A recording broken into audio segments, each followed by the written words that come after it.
Welcome,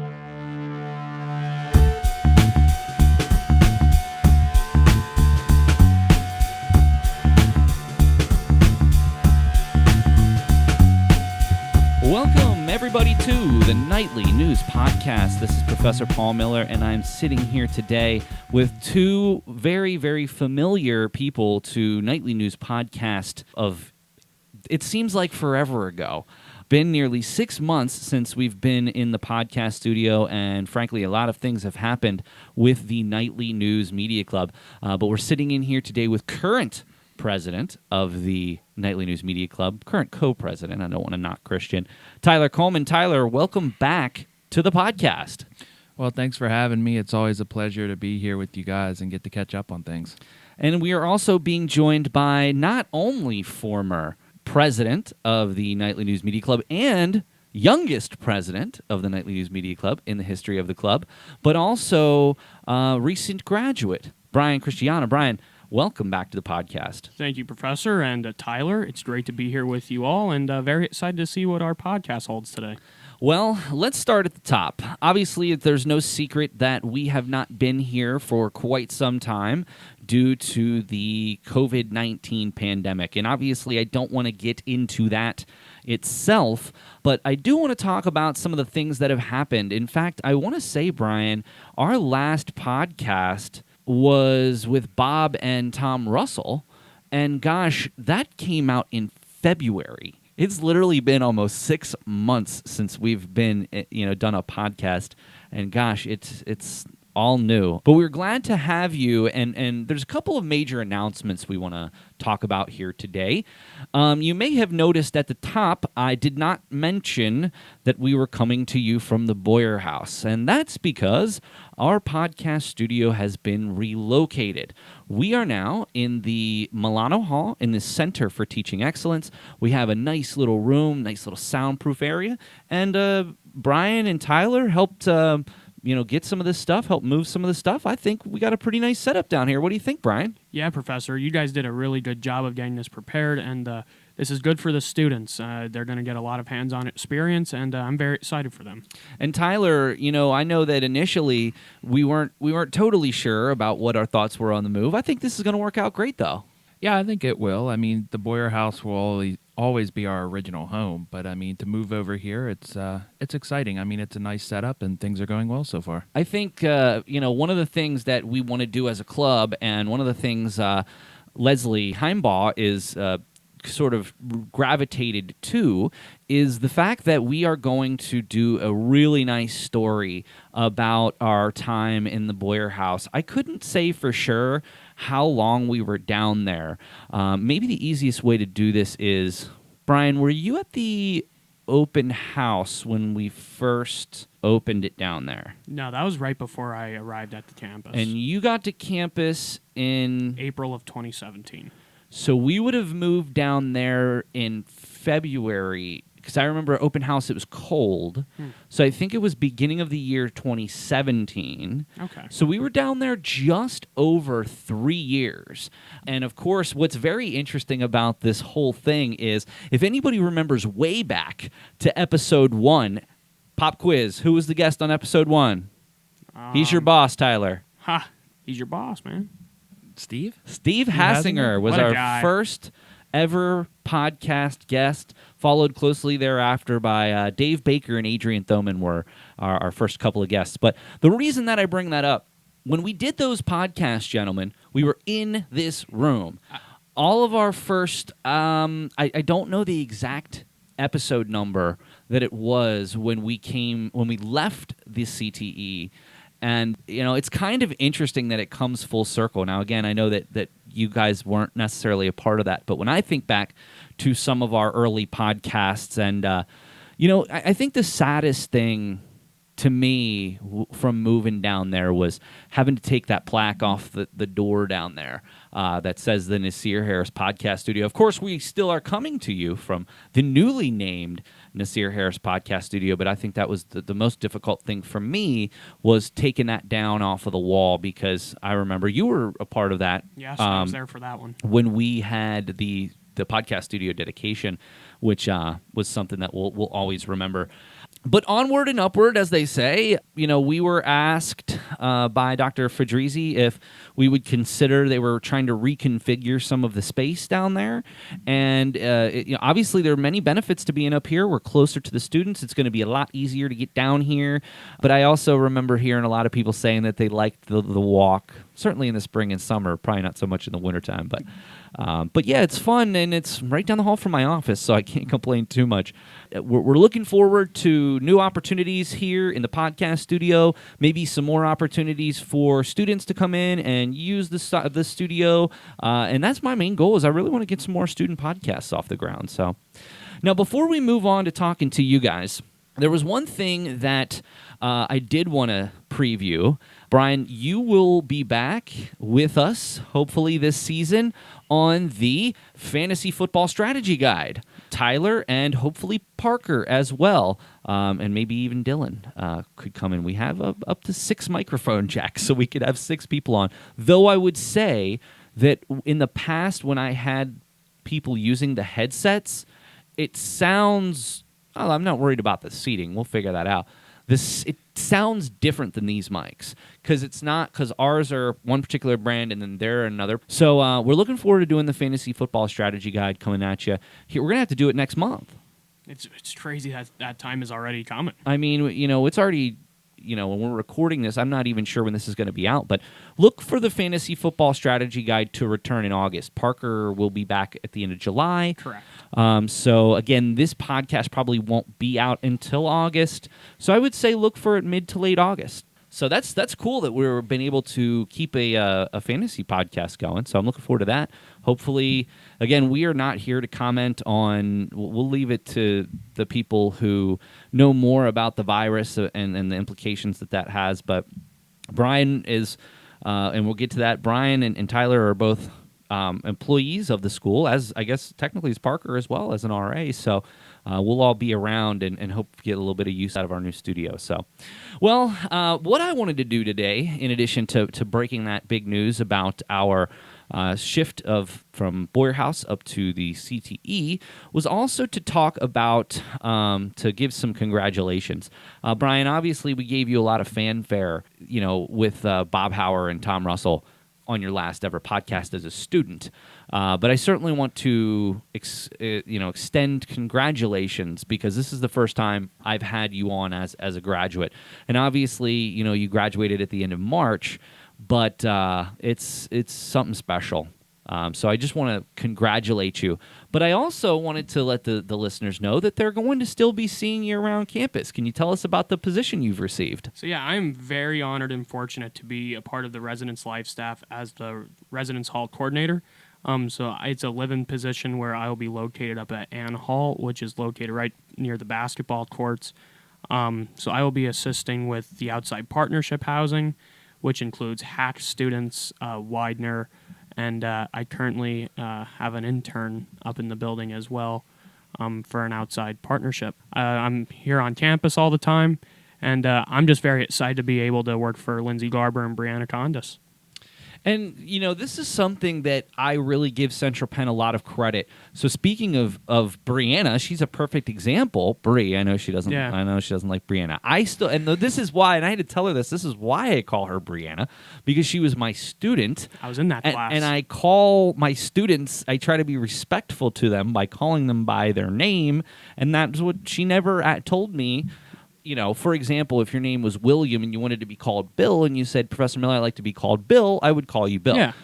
With her, I always called her Brianna. She never corrected me and said, I want to be called Bri. And then when she started working here, it was like, it's Bri. Everyone calls her Bri. So anyway, the long story short was, that was something that I really respect and admire about the college, is that so many of our staff positions do go to recent graduates of the school. So I think it's wonderful that you have this opportunity to work with the school. And again, Brian, this gives you an opportunity to potentially move up here if something else doesn't happen in the meantime. But, paying your dues and doing what you got to do around here, I think is something that's is really cool, and I'm sure is much appreciated by the institution. So at least on the short term, we're certainly happy to have you.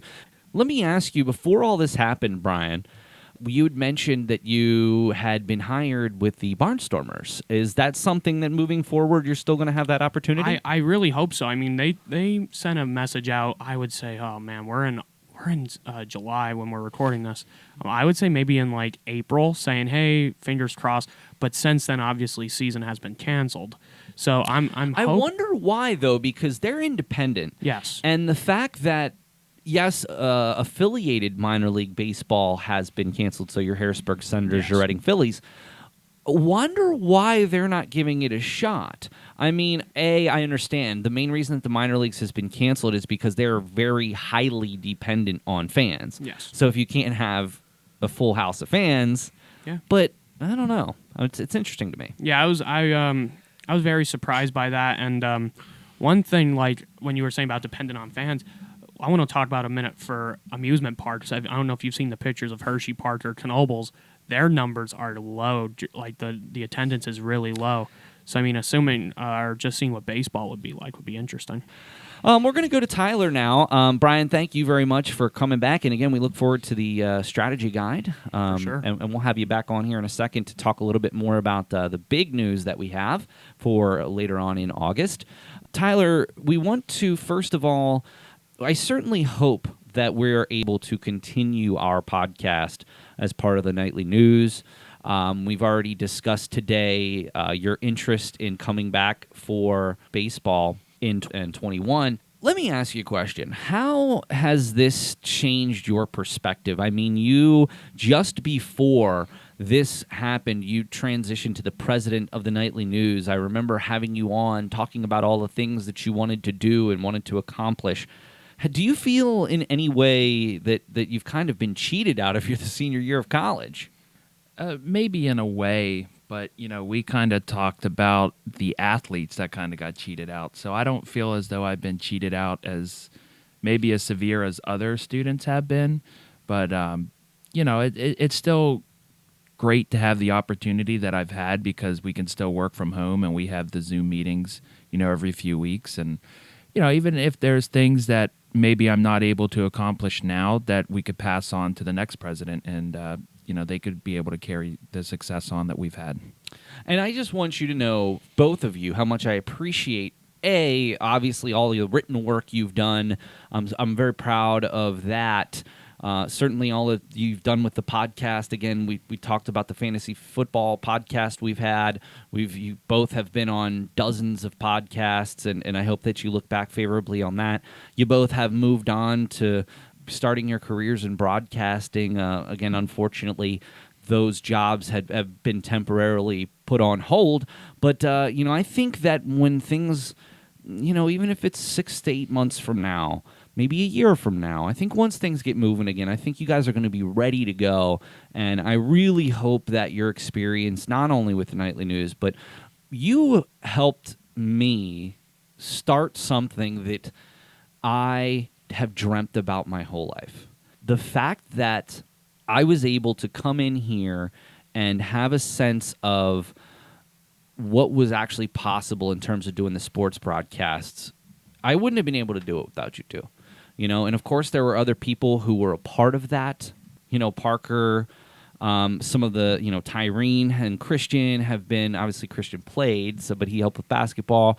Ian, yeah, of course. Ian and I with that projects class when we helped you with us creating this. Of course. So I want to thank you personally. And as you look back, I hope so much that you're able to work in sports. And I know that sometimes you kind of have to wait for an opportunity in certain markets. And I just hope that you keep your eyes open and don't let it get too far out of your sights because, look, I get the fact that in many cases you have to move on from some of your dreams because the reality sets in. I got to pay bills now. I have student loan debt to pay. I have, a car payment, whatever. I just want you to remember to not let this too far because, even someone like me who graduated from college and did this, my senior year, I was able to call games for Slippery Rock, and I loved it. It was like the greatest thing in my life, and I worked at the radio, and I loved it. It set into me, too. But then look, 15 years down the line, now look what we are doing, not just me, what we are doing.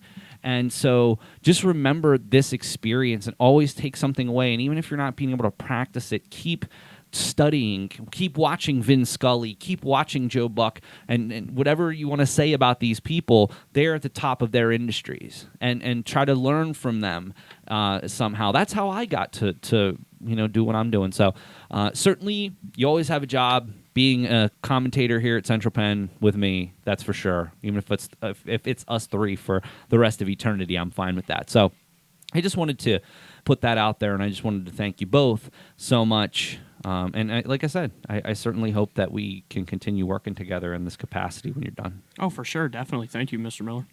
Well, I think we're colleagues now, so. Oh, thank you, Paul. Or you can just call me Professor Miller. How about Miller? Anyway, so one final thing, we wanted to wrap up our first podcast in. Gosh, the last podcast we released was in February. It's unbelievable. The last thing I wanted to talk about was something that we had the opportunity to experience over the summer, the one time I did get to see you guys since baseball. Obviously, this is so hard to even think about right now, and it almost brings tears to my eyes when I'm going through and watching the cuts of the documentary. But obviously, our Central Penn College baseball team finished 7-1 this season.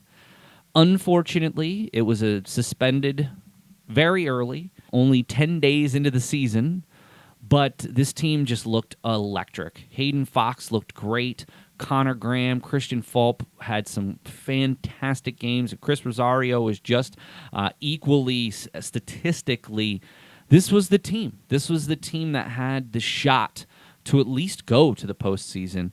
And I think we would all agree that in consideration for all the other teams they played, there was no one that was even close. Even the one game we lost, we were a Connor Graham base hit away from at least tying up. So to go 7-1 and just for the season to end that way has got to just be heartbreaking to the team. Now, so I've talked before on the show about me being in my PhD program at IUP, the Communications, Media, and Instructional Technology program. Part of this is a pre-production and a production class. And my pre-production class, I pitched this story that I would like to do a documentary, because we were doing documentaries, about the Knights baseball team. And it was accepted. And so we all got together over the summer, and we interviewed, and obviously I had all the footage from the games.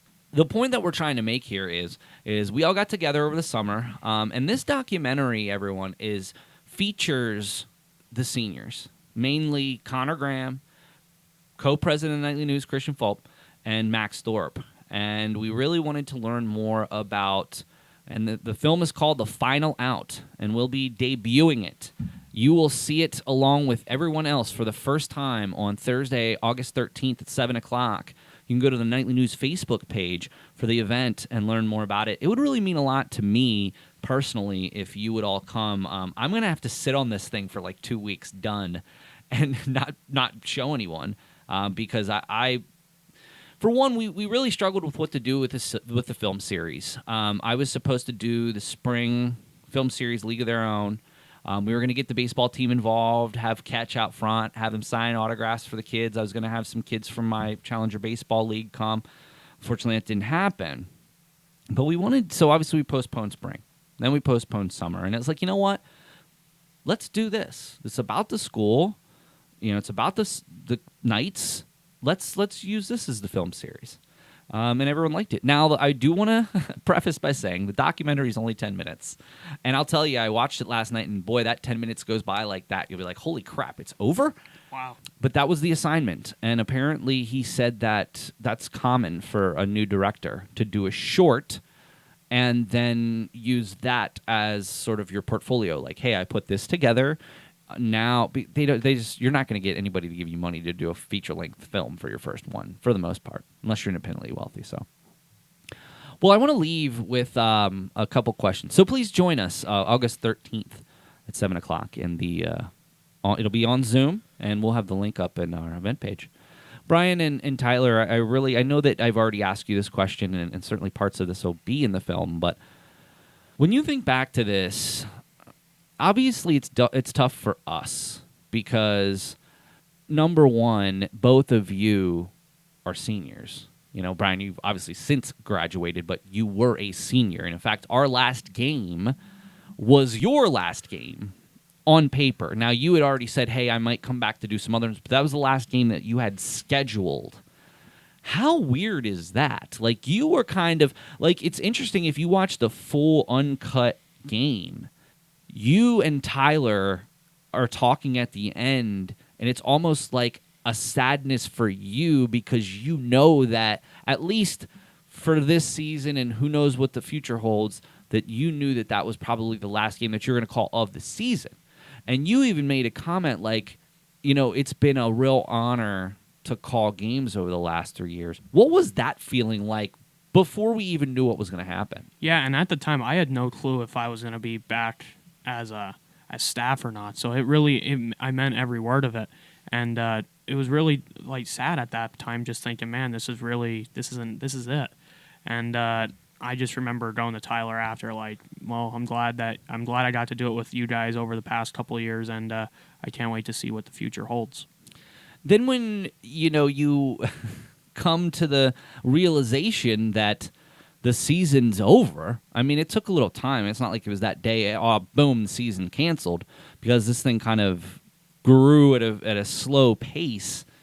When you thought about the season over after what we got to witness, what were your thoughts? Well, I remember the first time there was rumblings of, like, seasons possibly getting canceled, and the first one where I was like, wow, this is actually like a real thing, is when Penn State Montalto canceled their season, a school that's not very far from here and one that's a big rival of the school. So when they announced season's over, I was like, I bet ours is coming soon. And I remember exactly, that's going to be, honestly, that is going to be one of those that you'll never forget where you were, like how people say with, like, different tragic events. That one I remember especially during my time here. And yeah, it's just crazy that, again, to think about that. Tyler, when you think about your season, so you're kind of in the same boat. I mean, yes, you were planning on doing almost all the games for the rest of the season, but when you first found out that the season was over, I mean, this is your senior year. This is your last. Obviously, we want you to continue working. We've had these conversations. But that aside, you don't know where you're going to be a year from now. To know that that might have been your last ever game calling with the Knights. We hope that's not the case, but maybe it is. What did you think about that when you heard the season was canceled? I was sad. You know, I was really looking forward to doing the rest of the season just because of how good the team was. You know, when you're able to come to the field and call games for a team that's winning, that makes doing your job even more fun. But it was also fun working with you and getting to do the student broadcast with Brian. And, you know, looking back on this, even though I only did it for 2 years, depending, you know, if I weren't to do this anymore, it is sad to think about, and it's something to look back on to be like, you know, hey, this is where I got my experience. This is where I was able to get my foot in the door, and hopefully I can continue working with you guys. But like you stated, we never know what the future holds. Well, I got to say that this has been very difficult on all of us as an institution, us individually, as a Central Penn Knights men's baseball team. You know, this pandemic has really thrown a monkey wrench into a lot of things. But I do want you to know that when we look back at this season, we're always going to remember that Max made a really good point at the interview. You weren't there, but Tyler, you were. Max made an awesome point. This unfortunately did not make it in the movie. But I will say, no one's in the movie much because it's only 10 minutes. However, what I do want to do after the fact is I want to put out like some shorter videos that features a lot more of the interviews. So even like if you watch it and think, I was only in it for like a couple sentences, everyone is. I mean, except really the only people that are in it a lot are Connor and Christian, and they're not really even in it that much. But I do want to continue releasing parts of these interviews. But one of the things that Max said was he'll always remember this season because Central Penn's the champions. So With that being said, we are happy to be back here in the podcast studio. We are probably going to continue to try something to do things regularly. Certainly this term, you'll see the Fantasy Football Strategy Guide once we get Parker back up here. Beyond that, I can't be for sure about how frequent the Nightly News podcast is, but we did want to reach out to all of our fans and say hello and let you know some of the big news. Again, podcast studio here in the CTE. So if you're coming in for a podcast, that's where we'll be. We do have a major story coming out from Leslie about our time in the Boyer House, so look for that. And certainly August 13th, watch the Final Out documentary starring Brian Christiana and Tyler Coleman. Yeah, I just want to let everyone know out there that we are here with you during these unfortunate times, and we're just here with you. And if you ever need anything, please reach out to us, and we'll do whatever we can. Absolutely. Well, that's going to do it for another edition of the Nightly News podcast. I wanted to thank Nightly News President Tyler Coleman and soon-to-be graduate Tyler Coleman. Thank you for being here, sir. Well, thanks for having me. I enjoyed it. Of course. And, of course, graduate and now Central Penn staff member. Residence Hall Coordinator. Residence Hall Coordinator. I'm going to have to remember that. So thank you very much to Brian Christiana, Residence Hall Coordinator, for stopping by today. Thank you, Professor. Of course. All right, that's going to do it for another episode of the Nightly News Podcast. Stay tuned. We're going to have some news shorts coming up about some other things on campus, so stay tuned. Hi, this is Brian Christiana. Thank you for listening to the Nightly News Podcast, a part of the Nightly News Media Club here at Central Penn College. While each of our student clubs at Central Penn have needed to adapt during the pandemic, club officials and leadership of CPC Gaming have strong plans for the future. At Central Penn, student clubs have needed to be creative to remain viable under the regulations of quarantine. For the CPC Gaming Club, this meant canceling all planned in-person events until further notice, as well as closing their newly furnished gaming studio.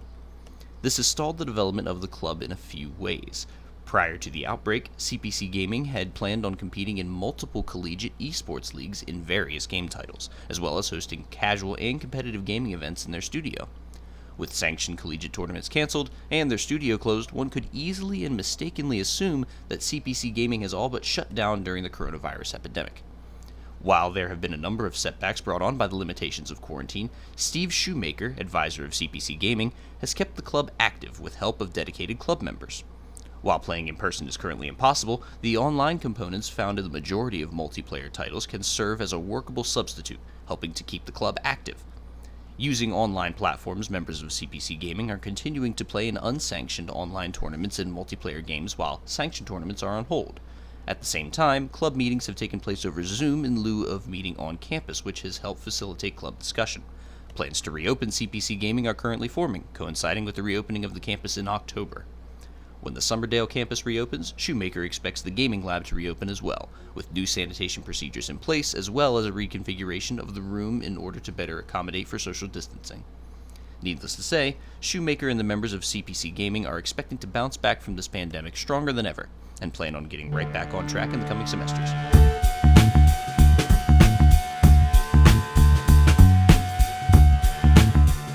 This is Olivia Gregory. If you're looking for entertainment during these days where we don't have many options, tune in. The Central Penn College community will be participating in the Capitol Blue Cross Theater Theatrical Showcase in the meantime on September 3rd at 7:30 p.m. on the Zoom webinar platform. The 75-minute show will include Central Penn College students, alumni, faculty, staff, and community members. Performers have the opportunity to play an instrument, sing, tell a story, read their poetry, share a scene from a scripted play, or do stand-up comedy. In order to participate, performers must meet with director Janet Bixler for at least 2 rehearsals. Normally, this event would be on campus in the Capitol Blue Cross Theater, but due to COVID-19, Bixler had to improvise and hold the event on Zoom. Tickets to the event are free. All you need to access the event is a Zoom link that will be provided closer to the day of the event for performers and attendees. Since COVID-19 stopped the spring showcase from being an in-person event, it was also held on Zoom.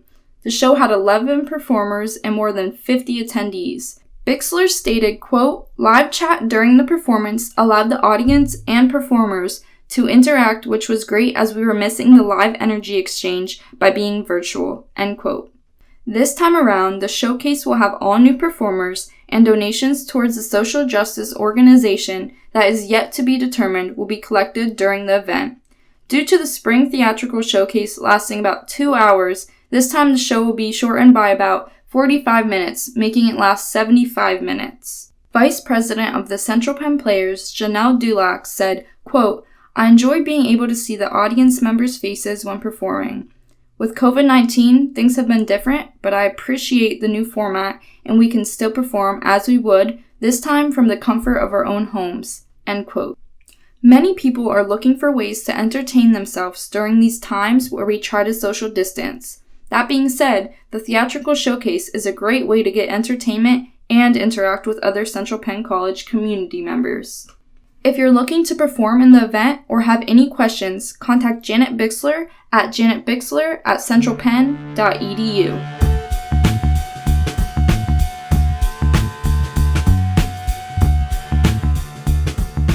Hello, this is Jenelle Dulack with the Nightly News Media Club at Central Penn College. After 8 years of service to Central Penn College, Adrienne Thoman received a promotion this April to the Dean of Student Engagement. In her new position, she will now oversee the Capital Blue Cross Theater, Residence Life and Housing, and the Athletics Department. Deans from all aspects of the college experience meet twice a month to hold Dean's Council, a gathering to work cohesively on making the school better for all. Thoman has put in a lot of time into the campus and its students, and when asked what it means to be a dean under her definition, she responded, quote, "I have more of an opportunity to be a voice for the students," end quote. When asked what it means for her emotionally to be a dean, Thoman responded, quote, "It is so rewarding to get to know and work with the students, and to know that I had a tiny little impact on their experience here and their educational journey," end quote. Thoman plans to keep students connected in the fall term regardless of physical distance by conducting events online as well as holding on-campus events to continue to keep people safe and healthy. The first major set of events held under her promotion will be the continuation of the social distance guideline abiding Nightway Campfire that are currently being test ran every Wednesday with the sample size of students who are already on campus for the summer term.